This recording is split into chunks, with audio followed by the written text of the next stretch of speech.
Salam kunjung Nusantara.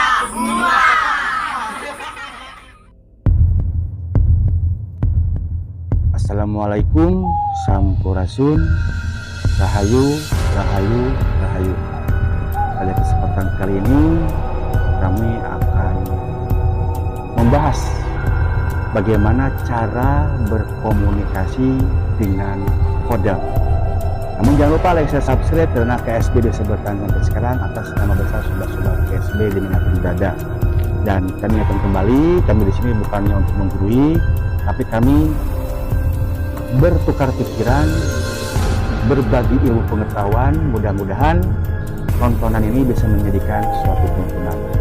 Nah, kita akan mulai ciri-ciri cara ataupun berkomunikasi dengan kodam.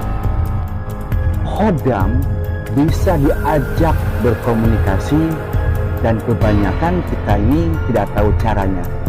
Seperti yang sudah-sudah, kodam itu kan banyak macamnya. Ada yang kodam ilmuwan, ada kodam yang dari leluhur, atau kodam pusaka, itu juga ada. Dan ada kodam emang asli dari secara alamiah ketika kita lahir sudah didampingi kodam, itu juga. Nah, untuk berkomunikasi dengan kodam ini saya sarankan yang paling bagus adalah kita melakukan puasa weton. Nah, ini cara yang paling bagus sebenarnya. Nah, sebenarnya ada cara-cara yang lain itu ada, tetapi ada cara yang lebih ada yang juga membahayakan juga. Apabila bagi yang pemula ataupun yang awal-awal, ini yang lebih bagus adalah dengan berpuasa weton ataupun pas hari kelahiran kita. Nah, contohnya seumpama hari lahirnya Selasa Kliwon umpamanya. Nah, nanti berpuasa di hari Selasa Kliwon itu tadi.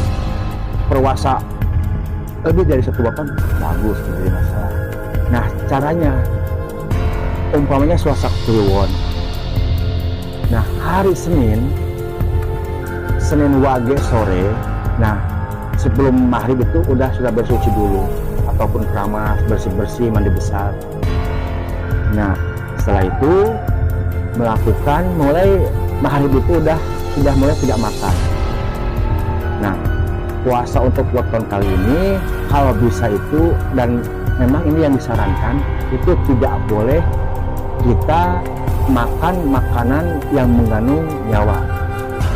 Nah, lebih bagus lagi air putih tok, itu udah bagus, atau tidak dengan nasi putih saja, air putih aja itu udah bagus.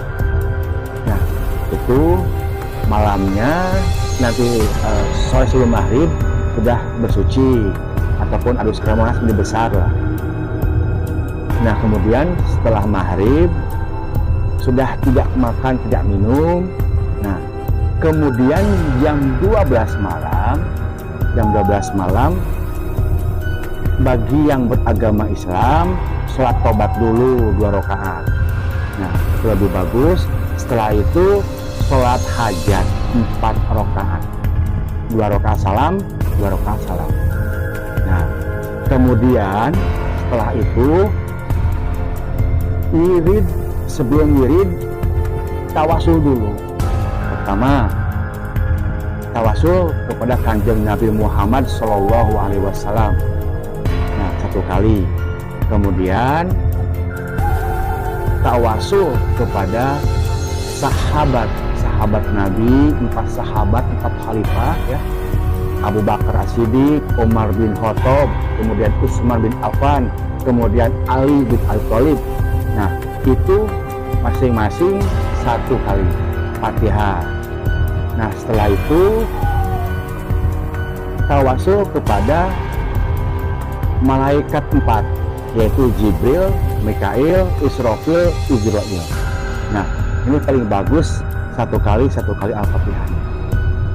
Nah, setelah itu kemudian membaca istighfar 33 kali.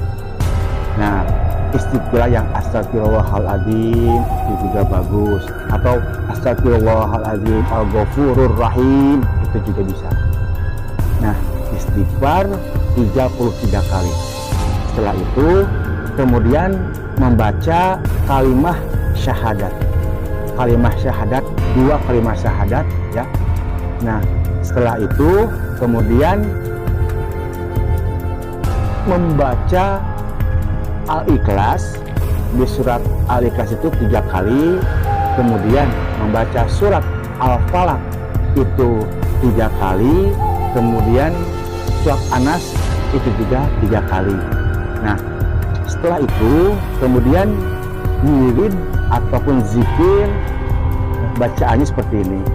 Ya khodamu minal badani, ya khodamu minal badani, ya khodamu minal badani, itu 33 kali. Nah, setelah itu kemudian membaca ya batin, ya batin, ya batin. Tidak usah tergesa-gesa, sabar, dirasakan, tidak usah takut atau apa-apa, dilanjutkan saja. Itu 8 bagus 12 kali. Nah, setelah itu ini sambil terpejam ya, sambil menutup mata ya, sambil zikir itu tadi sambil menutup mata. Nah, setelah itu biasanya ada tanda-tanda belum sampai rampung, itu biasanya sudah tanda-tanda itu bulu kunut itu merinding, nah berdiri semua. Dan kadang-kadang juga ada tanda-tanda yang lain, biasanya itu ada tanda-tanda bau harum, langsung datang bau harum. Nah, itu kita nggak usah takut, dilanjutkan saja sampai rampung, sampai 812 kali itu tadi. Ya batin, ya batin, itu sampai 812 kali. Nah, nanti setelah itu terus kita konsentrasi terus sampai rampung, sampai berhenti di tengah jalan, karena biasanya ada yang ketakutan. Kalau ketakutan ya udah diulangi lagi. Nah, terus aja sampai kita akan melihat sosok. Nanti biasanya itu akan muncul sosok khodam itu tadi, dan rupanya itu sosok itu tadi ada sama persis dengan kita. Nah, jadi kita bisa berhadapan-hadapan langsung, wajah kayak bercermin. Nah, ini khodam yang dalam diri kita. Nah, setelah kita melihat sosok kita sendiri di dalam depan mata kita, kemudian kita ucapkan salam. Ya, setelah mengucapkan salam, monggo bisa berkomunikasi. Nah, itu. Nah, cara ini mungkin 1 kali, mungkin itu ada yang belum berhasil, tapi banyak juga ada yang 1 kali berpuasa saja udah mulai berhasil berkomunikasi juga banyak. Nah, kemudian pertanyaannya, kalau seandainya belum berhasil bagaimana? Ya, nanti diulangi lagi. Pas hari kelahiran kita, pas weton, seumpamana pas tidak weton, ya, pas hari lahirnya aja bisa. Umpamanya Selasa Kliwon, nah, pas hari Selasanya berpuasa seperti tadi, itu bisa. Nah, pas Selasa Kliwonnya berpuasa lagi, itu juga bagus. Di setiap Selasa berpuasa, itu lebih bagus. Nah, diulangi terus sampai berhasil. Nah, bagaimana seumpamanya mempunyai kepercayaan atau agama yang lain, itu tidak Islam? Bisa, sangat bisa.